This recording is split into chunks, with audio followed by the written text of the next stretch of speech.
Revelation chapter 3. By the way, yung ating Bible school po, kundi pa ako nag-i-enroll, ha? Extended po yung ating enrollment hanggang bukas, hanggang Martes. Pero pinakamaganda po, mag-enroll na kayo ng mas maaga.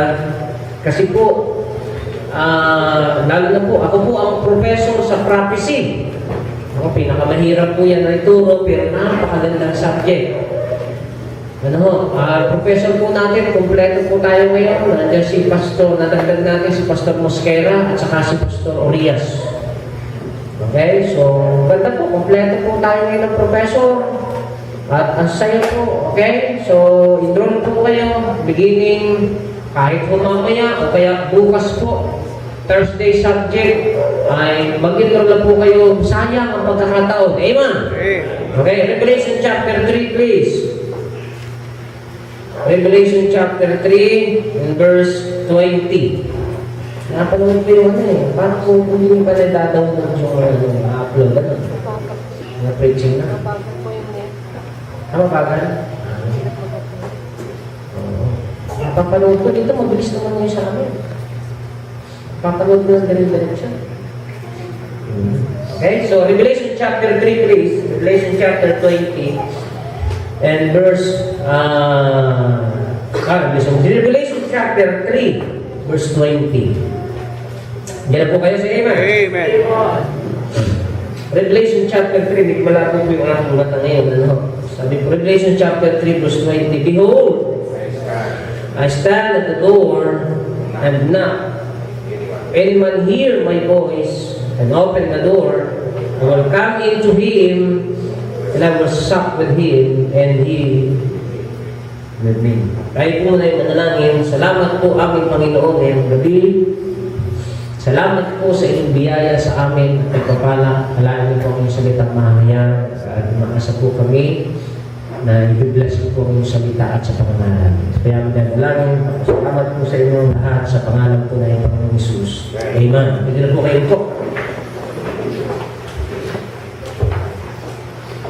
Dito po ay si Jesus Christ po ang nagsasalita sa Revelation chapter 3 at katatapos lamang po niyang kausapin at bigyan ng instruction ng Laodicean Church. Okay? Ang Laodicean Church po, ayon po sa prophecy, ito po yung kapanahunan natin ngayon na ang marami po sa kanila, sabi ng Bible sa huling panahon, itong Laodicean Church na ito ay, sabi ng Bible, I know thy works, that thou art neither cold nor hot, and thou art cold nor hot. So, ito pong Laodicean Church dito ay lukewarm. So, sa huling panahon daw po, ang mga mananampalataya ay mapupuno ng mga Kristiyanong hindi mainit, pero hindi naman malamig.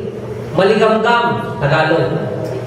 At pag sinabi pong lukewarm, equivalent po yan sa salita naman sa Santiago na ang sabi ng Biblia ay double-minded man. Pag sinabi pong double-minded o lukewarm, ito po yung may panahon na siya'y tapat, may panahon naman siya ay hindi tapat. Pagkatapos po niyan ay sinabi po ng Panginoon dyan sa Revelation chapter 3 na matapos po niya na kausapin ang seven churches po dyan ay nagsabi siya doon sa verse 20 at ang sabi niya, behold, I stand at the door and knock. Okay? So makikita niyo po rito, si Jesus Christ ay wala po sa loob. Nasa labas. Okay? Wala po siya sa loob, kundi siya po ay kumakatok sa labas. So, ito po ay nakakalulungkot kung ito po ay nangyayari kung ang church po at tinutukoy ng ating Panginoon sa Kristo, nakakalungkot po na sa kanyang church ay siya'y nasa labas, wala sa loob. Amen. Kung ito po ay mananampalataya, lumalabas po ito na hindi ito talaga tunay na ligtas sapagkat sa totoo po, sabi ng Biblia, I will dwell in them and I will be their God. Amen? Pero kung ito po ay tinutukoy naman ng Panginoon ay ang mga Kristiyano na at ang pinag-uusapan ay spirituality, ang sabi niya, behold, I stand at the door. una pong makikita natin dito mga kapatid, bilang mananampalataya, Jesus is calling our attention. Jesus is calling our attention. Jesus doesn't force the door to open. Or Jesus doesn't slam the door to open. But He is asking, behold, I stand at the door and knock. Alam niyo po mga kapatid, ang Diyos po ay sa maraming panahon, kapag sabi niya, when you hear the voice, when you hear my voice, behold, I stand at the door knocking at our hearts. So, Jesus is calling our attention. Sinasabi niya mga kapatid, mga mananampalataya, kumakatok siya sa puso natin, kumakatok siya sa buhay natin, at ang sinasabi niya, papasukin ninyo ako, hayaan ninyo na ako ang mag-direct ng inyong buhay. Amen. Amen. Huwag ninyo akong hayaang nasa labas. Kaya nga po, ang Diyos na po ang nag-take ng initiative. Ang sabi niya, ako'y kumakatok. Hindi ko pinipilit pumasok. Okay? Katunayan po sa Israel, pag pag-uusapan natin ang customary usage nito, sa Israel wala pong bukasan sa labas. Nasa loob. Okay? So hindi mo tayo pinipersa, katunayan ang Diyos hindi naman tayo pinipersa eh. Binibigyan lang po tayo ng mga pangako na kung sakaling tayo magre-response, kung sakaling tayo susunod, ito ang mga mangyayari sa atin. Pero hindi ito pinipili. Siya rin kumakatok. Pwede naman niya sipain yung pinto. Pwede naman niya buksan sa pamagitan ng kanyang kapangyarihan yung pinto. Pero ang ginawa po ni Jesus Christ ay kumakatok. Amen? Siya po'y kumakatok na nagsasabing, mga anak, andito ako. Papasukin nung mapakinggan niyo ang boses ko. Papasukin niyo ako. That is an opportunity. Kung unbeliever po nakakarinig nito, maraming beses po sa panahon na ang mga unbeliever nakakapakinig sila ng mensahe sa radyo, sa TV, sa lansangan, sa daan, sa mga dyan po sa kalsada, may nangangaral dyan. Although minsan mali yung kanila yung pinangangaral, pero may parting tama. Mamimili ka lang ng sapatos kung sa kalye, may napiprits na. At ang Diyos po'y kumakatok. Ang Diyos po ay nagnanak sa kanilang puso at buhay. Hey! Pasukin niyo ako. Pero napakaraming tao po sa panahon ngayon, ang Diyos wala sa kanilang buhay. Amen. At ang Diyos ay kumakatok at pilit na gustong pumasok ni Jesus sa buhay nila, pero ayaw nilang papasukin. Kaya nga sabi ng Bible, ang bayang ito ay ginagalang ako ng kanilang mga labi, ngunit ang kanilang puso ay malayo sa akin. Mga kapatid, ang tunay pong pananampalataya, si Kristo po ay nasa loob, hindi nasa labas. Si Kristo po ang nasusunod, hindi ang kalooban natin ang nasusunod. Mahirap po talaga na maintindihan ang tunay na Kristyanismo. Pero ang tunay pong Kristyanismo, wala si Kristo sa labas. Hindi kumakatok si Kristo sa labas. Siya'y nasa loob at nagdidirect ng buhay ng Kristyanismo. Amen. Sabi ng Bible, pag ako'y pinapasok ninyo, nadinig ninyo, ano pong gagawin ni Jesus Christ? If anyone hear my voice and open the door. Okay? Amen? Napakinggan ninyo yung boses ng Diyos at binuksan ninyo ang inyong pinto. Ano sabi po at pangako ni Jesus Christ dyan? I will come in to Him. Papasok ako sa puso niya. Yan po ang privilege nating mga Kristiyano. Yan po ang privilege ninyo. Na dapat po, kung alam niyo, kaya sabi ko sa inyo, tiyakin po ninyo, talagang ligtas mo kayo eh. Kasi kung ang Kristiyano po talaga iligtas, si Kristo pumasok sa Kanya. Ang banal na Espiritu nag-indwell sa Kanya. Ang sabi ng Bible, kaya minsan mararamdaman ninyo, kahit tayo nakagagawa ng mali, sinasadya man natin o hindi, nararamdaman ng tunay na ligtas na siya'y nalulungkot. Ramdam niyo yan. Magkulang kayo sa Panginoon. Minsan makaligtaan nyo nga lang magbasa ng Bible. Minsan nga makaligtaan nyo lang ng manalangin bago kumain. Minsan nga naiinit lang kayo sa traffic, papuntang simbahan. Nalulungkot na kayo eh. Bakit? Sapagkat yung banal na Espiritu kumikilos sa buhay mo, anak, may pagkukulang ka. Yan ang palatandaan ng tunay na ligtas. Kaya meron po talaga nagliligtas-ligtasan lang, nasa labas si Kristo, katok ng katok eh. At knowledge, and knowledge. Sabi ng Bible, I will come unto Him and will sup with Him. Ito masarap, ano? Kakain, kasama natin. Ibig sabihin, mamumuhay tayo na kasama ang Panginoon. Masarap nun, ano?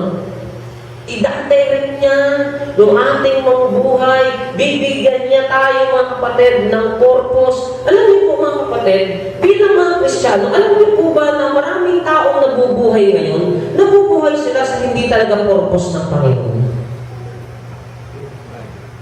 Nakakita po ko na example Napakinggan ko po ito. Kung ako po ay uupo dito,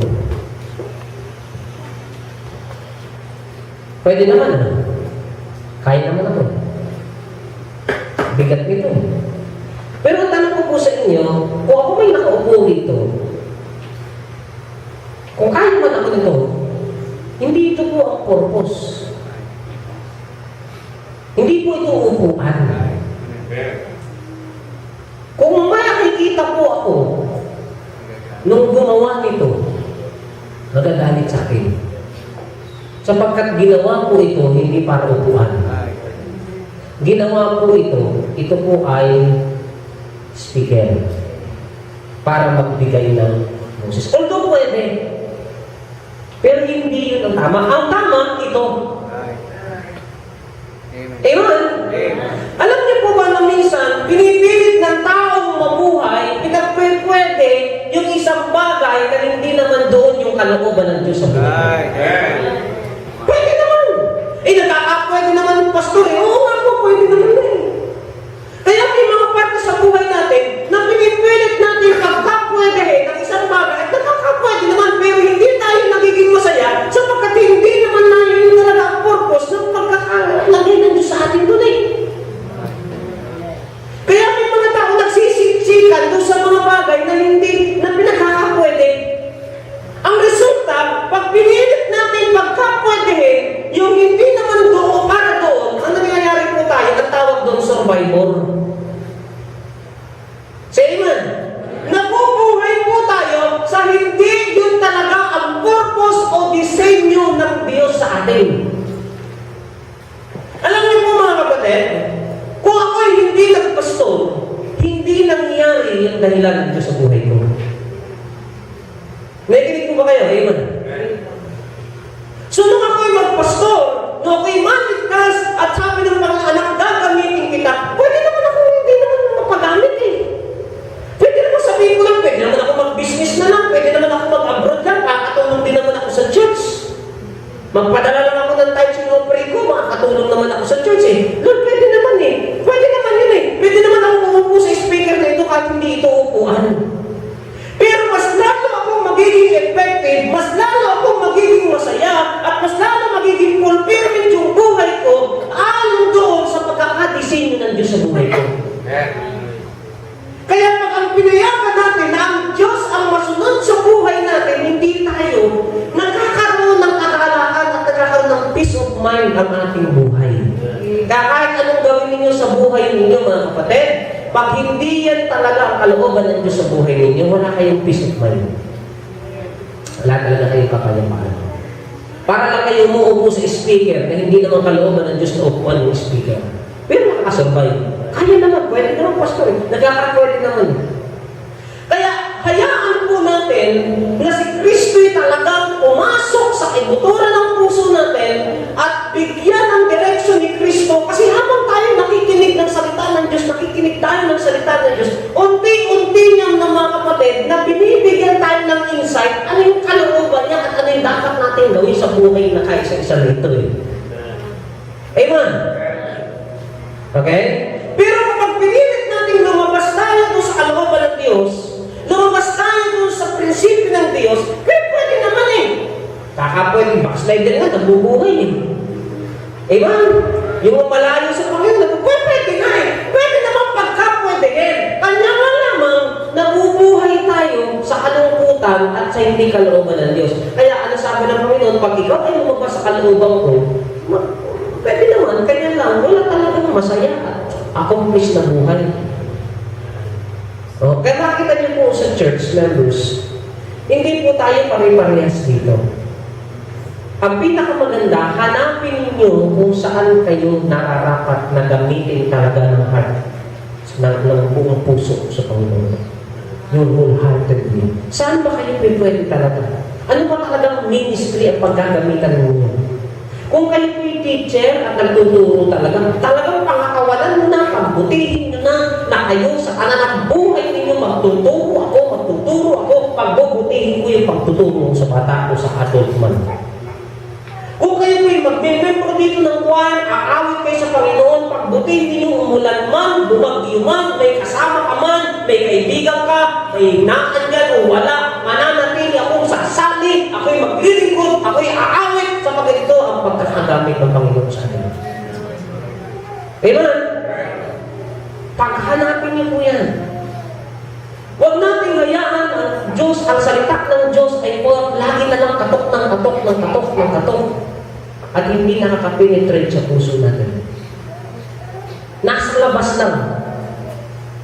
Kumakatok siya, humihingi sa atin, anak, papasokin mo, yung salita ko, papasokin mo, pero hindi talaga nakapasok sa buhay natin. So Jesus is calling our attention. Amen? Amen. If anyone hear my voice, ang ibig sabihin po niyan, he speak to individual. Maobserbahan niyo po, mga kapatid, na ang salita ng Diyos, kahit po yun ay simpleng mangaral dito, mangungusap yan sa iyo. Amen. Say amen. Amen. Kahit sino po ito ngayon dito, kahit hindi ako, kahit simple dito, kahit nga minsan maobserbahan, kahit nga awitin, nakangungusap sa inyo. Minsan nga, kahit nga yung may mga sitwasyon, may mga situational part ng buhay ninyo na hindi naman mangangaral, hindi naman Bible, pero bigla na lang nagkuha ng attention ninyo para kayong sinaway o parang binigyan kayo ng direction doon sa iyong napanood, sa iyong napakinggan, na parang biglang malaking attachment sa buhay ninyo sa araw. Nangungusap yan eh. God is talking individually, even sometimes in small voice. Well, kapatid, pag ikaw ay nangungusap ang Diyos sa iyo, hindi mo pinapansin yun, darating ang panahon, ano sabi ng Biblia, magkakaroon ka ng itching ears. Pag sinabing itching ears sa Bible, makatinay mo, ayaw mo nang pakinggan ang sinasabi ng Bible. Alam niyo po, pag ganyan nangyari sa inyo, kayo po'y Kristiyano na mabubuhay, na nabuhay nga lang, pero hindi talaga naging kagamit-gamit ng maganda sa kalooban ng Diyos. So, Jesus, number one, is calling our attention. Number two, Jesus called us to open the door. Ayan, kaya nga po sabi ng Bible, buksan niyo ako, papasukin niyo ako. And I will come him, and I will sup with him, and he is with me. Now, gusto ko pong tingnan niyo po yan, is the same po ang pagkakagamit niya doon sa Corinthian, tingnan niyo po. 1 Corinthians chapter 6, please. 6:16 na 2 Corinthians. Andiyan na kayo sa Amen? Amen.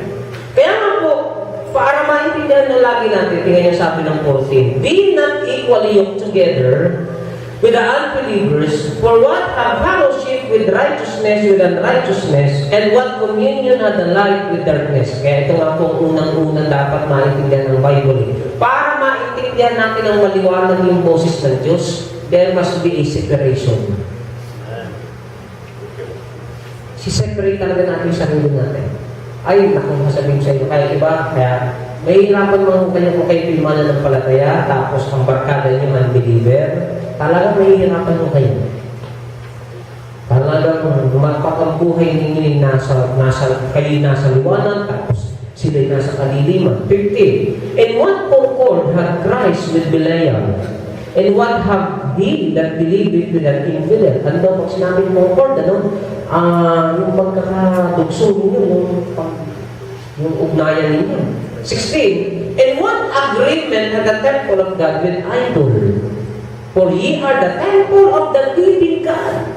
And God had said, tingnan nyo, nandiyan po ba kayo sa Amen? 16. I will dwell in them and walk in them, and I will be their God, and they shall be my people. people. Ang liwanag, parehas po, no? Pag ako'y pumasok sa kanila, ang sabi ng Bible, ako'y titirang kasama nila, lalakad akong kasama nila, at sila'y akin, at sila'y magiging tao ko. No. Pero paano po yung mangyayari? Ang sabi ng verse 17, wherefore, come out from among them, and be separate, say the Lord of hosts. Talagang kaya po, magtataka ko kayo, ang baptist po talaga lagi po tayo separatist sa tawag. Hindi tayo pwedeng sumama. Hindi tayo naniniwala sa interdenominationalism. Kaya sa kami yung mga baptist, hindi talaga nakikisa yan. Paano tayo nakikisa? Sabi ng Bible, tayo yung mahihiwalay. Hindi tayo humihiwalay dahil sa anuman. Nakikipagkaibigan tayo. Pero pagdating po sa totoo at sa doktrina, may dapat tayo humiwalay. Amen. Na-identify tayo eh. Ilan po ba? So, minsan na, kahit sa ibang grupo, makikita niyo po ako, kahit sa barangay, hindi ako sumasama. Bakit? Gawin ko nun. Minsan magtuturo sila na pati daw si Jesus Christ nasa impyerno. Ay, si Jesus Christ pala naman nasa impyerno. Hindi mo kailangan pumunta ako sa impyerno. Doon din pala naman si Jesus Christ. O, ginawa ko chinek ko, ako pa na masama. Di pwede talaga eh. Mali doktrina eh. Man, ang layo eh. Natindahin mo ba? Sa pamakita ko, si Jesus Christ daw nasa lahat ng dako, pati daw sa impyerno, nandun si Jesus Christ. Ay, hindi na pala si Jesus eh. Ay, paano gagawin sa talas na rin? Sabi ko sa kanila, baliya kayo ito. Ano pa ba na yun? Baliya ka, pastor. Ba't siya ka? Nagsumbong. Ay, di yari na naman. Galit ka naman sa akin. Talagang makakalitan kayo pag tumayo ko sa tama eh. Ano gagawin mo?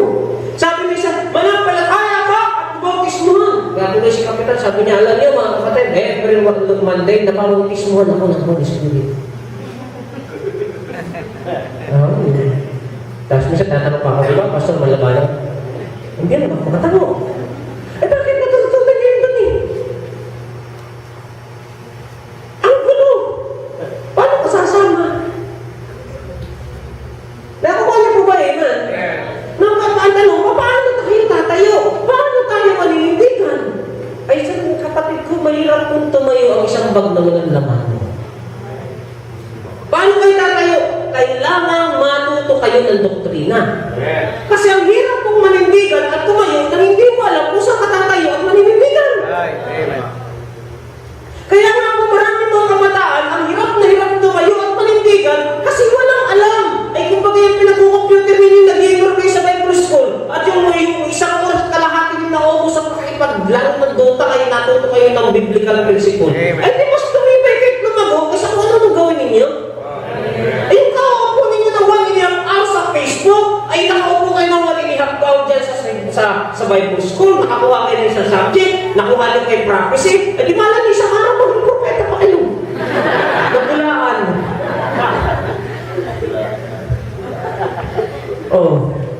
Ay hindi. Paano ka ngayon tatayo? Paano ka maninindigan? Wala ka namang alam. Amen. Ano ba itatanong mo kay pastor? Kailangan natin matuto kasi ito pa naman isang oras at kalahati na ikaw ay uupo. Kung kumain ka lang ng merienda, tapos yun eh. Dito naman may kape ng libre. Magdala ka lang ng kapirasong tinapay, pwede naman dalhin ng kape habang nakikinig ka sa lesson. Matanda na ako. Mas maganda na yun, lapit na kayo eh. Amen. Mas maganda matuto eh, malapit na. Malapit sa Panginoon. Di ba ba? Yung iba, nagsasayang ng panahon. Sayang! Sabi ni Jesus Christ, be you separate. How can you separate? Hindi naman mo ma-distinguish kung parehas. Kasama yung iba, ay pare-paras pa naman yun. Parang, ako po, PTA president ako. Sabi ko sa amin, ano po ba kayo? Ako po, Pastor G.I. Kayo po, onila po ako. Ay, kayo, patuloy ko po kayo. Po. Pastor, sinakita ko naman sa akin, pare-paras na naman. Kami yun, nasasali na, pare-paras na naman. Sabi ko, kapatid, hindi mo kami nasasayaw. Ay, ba't po sila? Di po ba panas lang ko kayo? Ay, pasensya mo kayo, iba mo, wala mo kami sayawan. Ha? Ang dami niyo pala, iba-iba pala. Ay, dapat naman distinguish nila na talagang iba at iba-iba. Kaysa naman sa pag-ipareho. Amen. Amen! Paano tayo tatayo? Kung hindi nyo alam kung paano kayo tatayo at saan kayo tatayo. Kaya ang dami, hirap na hirap manantigan at tumayo. Bakit? Ay hindi nga nagdadalo, hindi na nga nagsisimba, hindi ba nag-aaral sa Bible School. Tapos, ligtas! Paano na yun? Ay, kumakatok ang Panginoon sa puso niya, kumakatok ang Diyos, hey, papasukin mo ako, gusto kong matuto ka sa akin, tuturuan kita, upang pag ikaw ay natuto, titira ako sa iyo, sasama ako sa iyo, lalakad akong kasama mo, at kailangan mo mabuhay ng separated ang buhay mo sa iba. Amen. Saka sabi ng Bible, wherefore come out from among them and be separate. Sabi nga ng Biblia, ni God bless na, huwag niyong batiin eh. Kayo ba, minsan batiin ng God bless. Yung God bless ko, nilalagay lang sa kapwa mananampalataya. Amen. Huwag niyo kong babangkitin ng God bless sa iba. God bless, hindi naman yan Diyos yung Diyos mo. Amen. Amen. Paano may God bless? Paano i-bless ni God yan? Hindi naman yan yung God mo, iba naman yung God niya. Hindi mo pare-pareho. Kaya dapat matutunan po ng bawat isa. Ngayon, ang Diyos ay kumakatok, pagbuksan natin, pag Diyos ay nangusap, pakinggan natin, pag ang Diyos ay nagsalita, sundin natin. Wala naman po mawawala eh. Tayo susunod. God is calling our attention and God calls us to open the door. And His calling is individual. Masarap po mga kapatid, na ma-realize po natin na yung buhay natin nagagamit sa biyaya niya. Kayo po mga kumakanta rito sa kwarto, hindi po ba alam na kayo blessing? Amen? Say amen? Blessing kayo rito, katayo kayo rito. Hindi nyo lang nare-realize. Oh, kakatuwa na yung simbahan natin eh. Tatlong buwan. Kaya nga lang, tatatlo na rin yata natin pero. Kumanta yung tatay, tatatlo na. Tatlo na eh. Gusto ko na ulit emerge eh. Yung adult, saka yung young people, gusto ko na emerge ulit. Oh, kumanta yung tatay, tatlo na lang din. Bakit?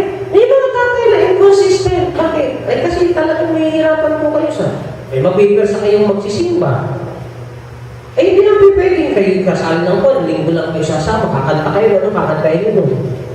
Para kayong mga bata, kumanta, ding-dong, puro ding-dong lang, ding-dong. Eh ding-dong, ang inabutan ng ding-dong, puro ding-dong lang, ding-dong. Napitingin ng ding-dong, ay ding-dong na ako, ding-dong. Bakit tuloy sa kabila? Ding-dong.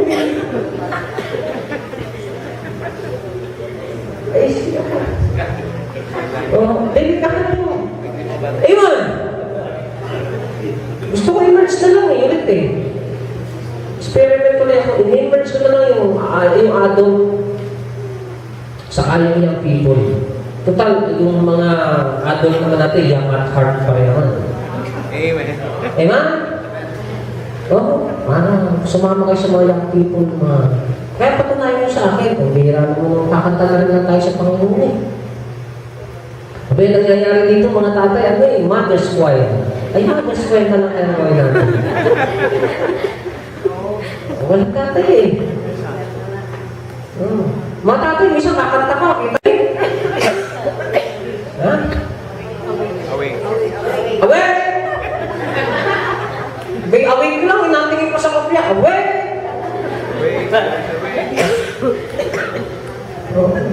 Pinapanood ko kaya kayo sa YouTube.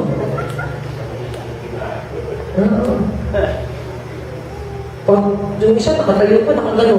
Parang si Mr. Bean. Away!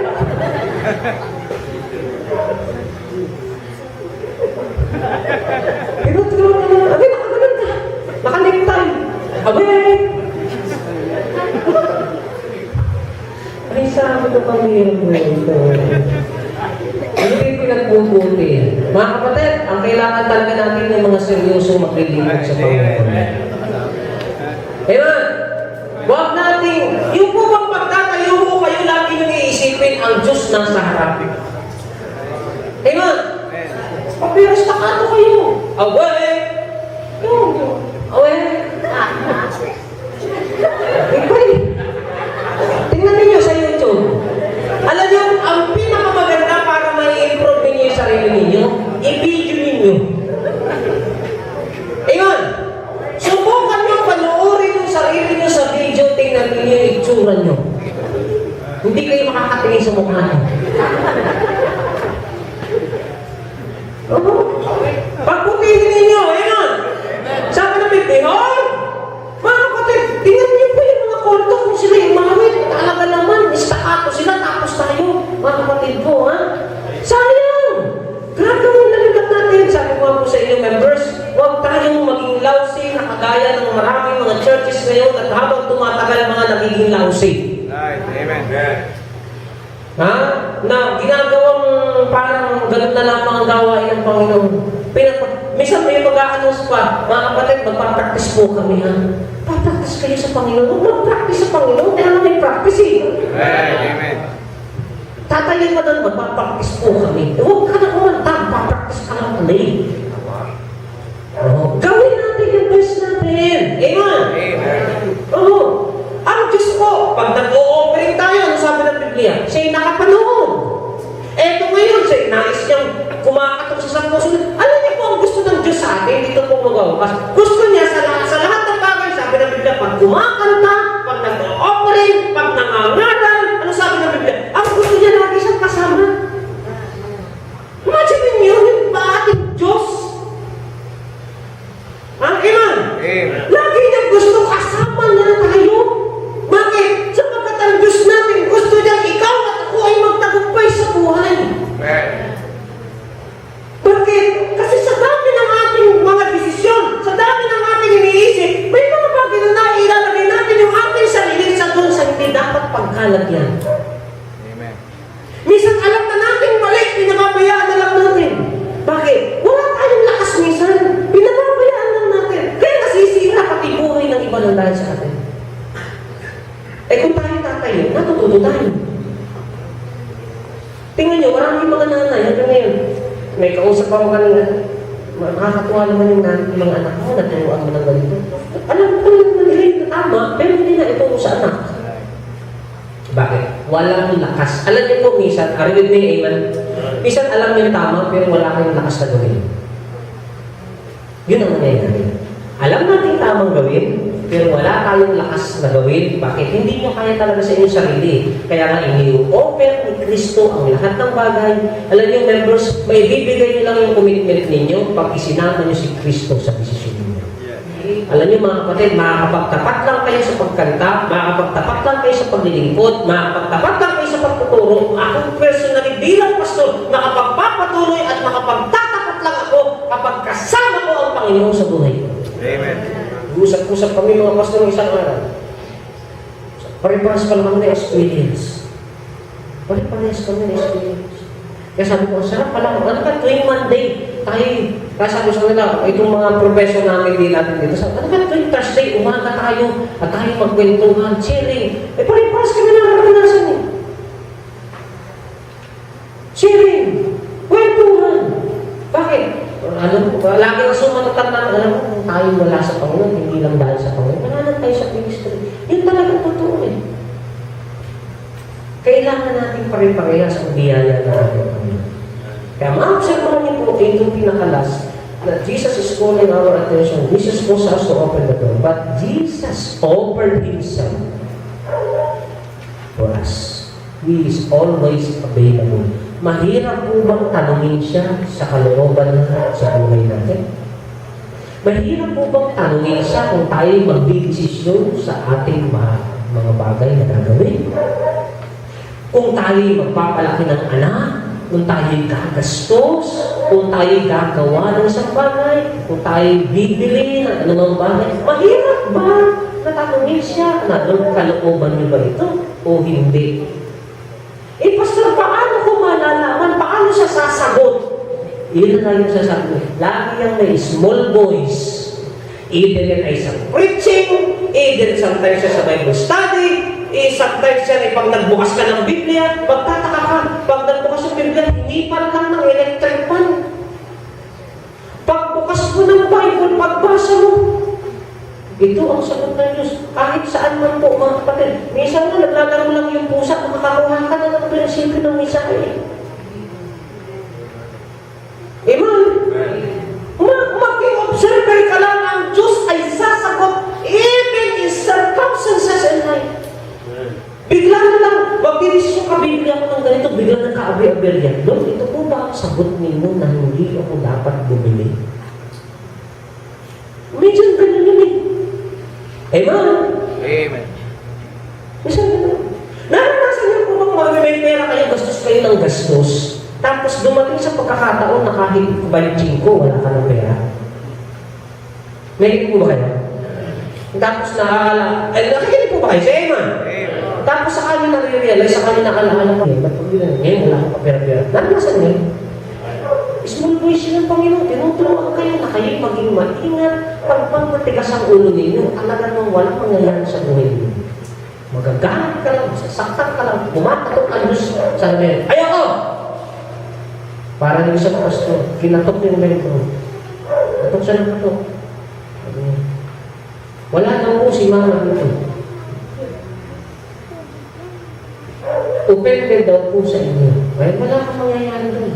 Pag ang Diyos ay kumakatok sa puso mo at pa-open ka pa, ay tapos ka, walang mangyayari na sa buhay mo.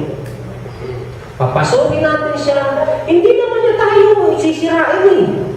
Pero pakinggan natin yung kanyang process individually. May kanya-kanya tayo, pero hayaan po ninyo, i-offer ni Kristo yung kanyang personality sa buhay natin.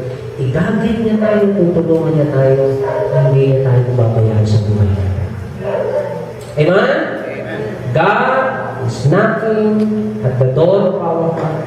Might be God is knocking the door of our financial capacity. God is knocking about the door of our decision. God is knocking on the door of our circumstances. Sabi ng Panginoon, papasukin mo ako. Ako ang magdidesisyon para sa iyo. Diyos ako, makapangyarihan ako. Alam ko ang lahat ng bagay. Alam ko ngayon, alam ko bukas, alam ko sa darating. Ako ang hayaan mo. Kaya ko at magtatagumpay. Amen? Nagpaplano kang mag-business, isama mo ako, partner mo ako. Bakit? Kasi alam ko mangyayari sa susunod na panahon eh. Pag sinama mo ako, bibigyan kita ng wisdom, paano mo i-manage yung business mo na kahit mga tao ito, madadala mo sila, magkakaroon ka ng magandang business, magtatagumpay ka. Isama mo lang ako. Amen? Hindi po ba? Isama mo lang ako. Pag nagkakapera ka, bago ka muna mag-isip na kung ano nang bibili. Tanungin mo muna, Lord, nag-sweldo ako, Lord, ano po bang maganda kong building dito? Ano po bang maganda kong unang-unang ayusin dito? Lord, may pera ako. Di ba? Amen? Sabi, halika. Sige, Lord, halika. Ibawan mo ako kung magpasya. Tulungan mo nga po ako mag-desisyon. Lord, ito magpapamilya ako. Lord, tulungan mo nga po ako. Lord, ang dami kong manliligaw. Si Lorna, si Aida, o si Pena. Lord, sino ba rito? Ha? Mga babae, tanongin niyo, Lord, sino po dito? Kumuha kayo ng dako, sino tamaan mo dito? Hindi yun. Huwag yun. Kaya kung may tatamaan doon, ito tinamaan ng yung pangit. Huwag ganun. Maliligo kayo. Sasagutin niyo siya man. Tanongin niyo, ito ba Lord ang kalooban niyo? Siya ba?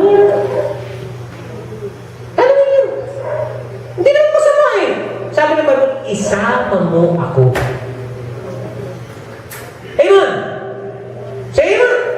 Pag sinama niyo siya, dapat ka naman masira na ang tao, magpapatuloy yan, kasama mo si Kristo.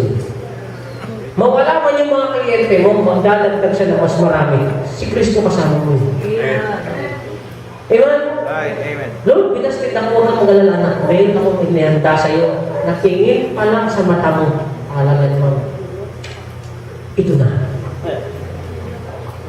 Bubulahin ko anak para sa'yo. Diba? Ganun. Anak kirin. Pwede mangyari yun. Pero kung magmamadali ka nun, tabi ka muna ha, mamimili ako. Hindi pwede. Diba sabi na kayo,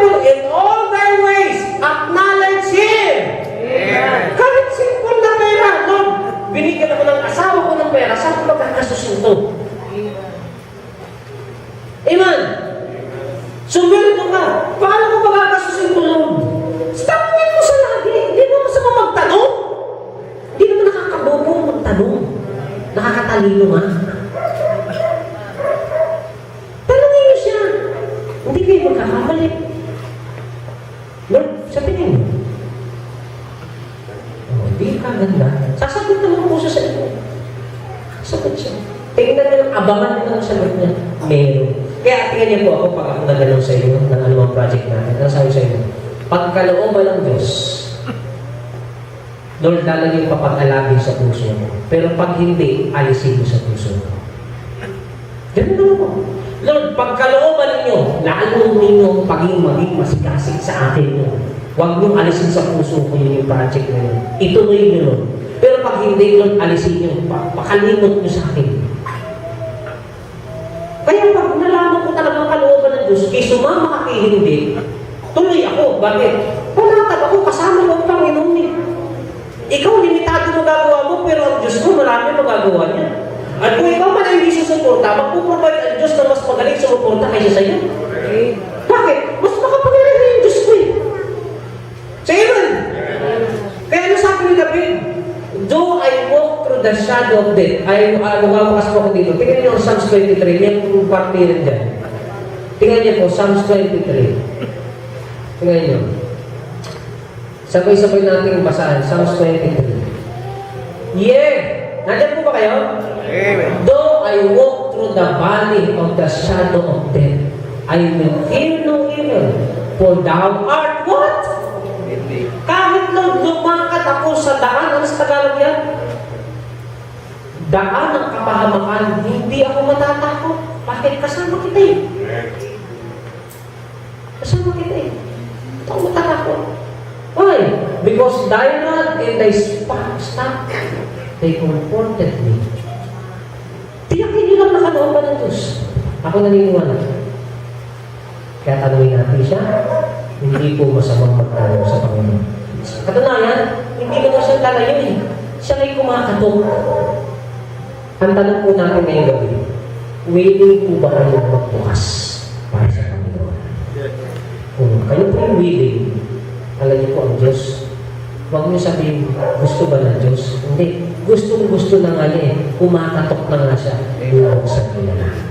Tayo po lang po itatayo. Tayo po lang naman.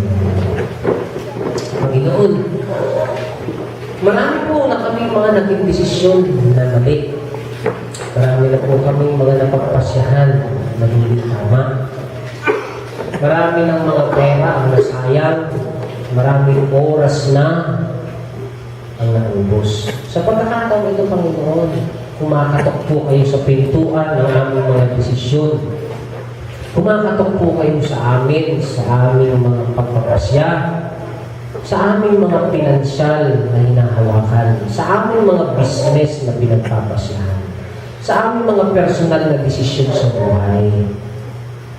Kumakatok po kayo. Kung kami magbubukas ng mga pintuan, bibigyan mo kami ng direksyon paano kami gagasta, paano kami magpapasya, paano kami mag-iisip para sa aming buhay. Hindi mo kami sisirain, bagkus bibigyan mo ng tamang direksyon ng aming buhay.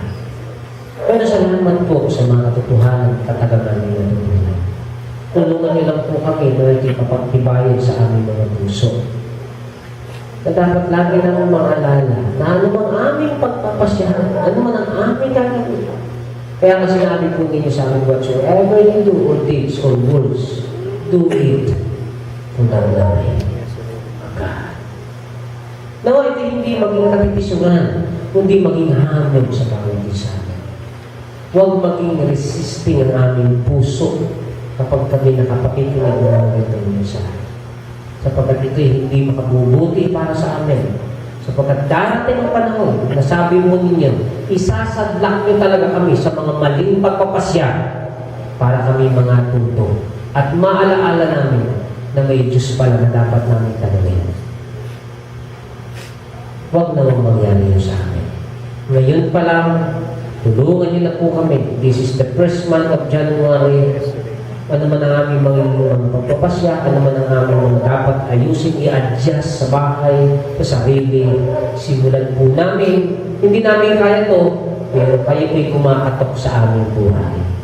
Papasukin namin kayo sa lahat ng bagay. I-acknowledge namin kayo sa lahat ng aming desisyon. You will be director of our life. Salamat po, Panginoon, at sa inyo na po pinagtitiwala ang mga bagay na ito sa lahat, sa desisyon, sa mga pagpapasa sa business, saan man sa aming mga love life, sa aming family life, sa aming vocation, sa aming finances. Tulungan niyo kami na kami matutong magtanong sa inyo. Salamat po, Panginoon, na gabi at sa iyo po namin pinagtitiwala at pinahabilin lahat ng ito sa pangalan po ng aming Panginoon sa Kristo.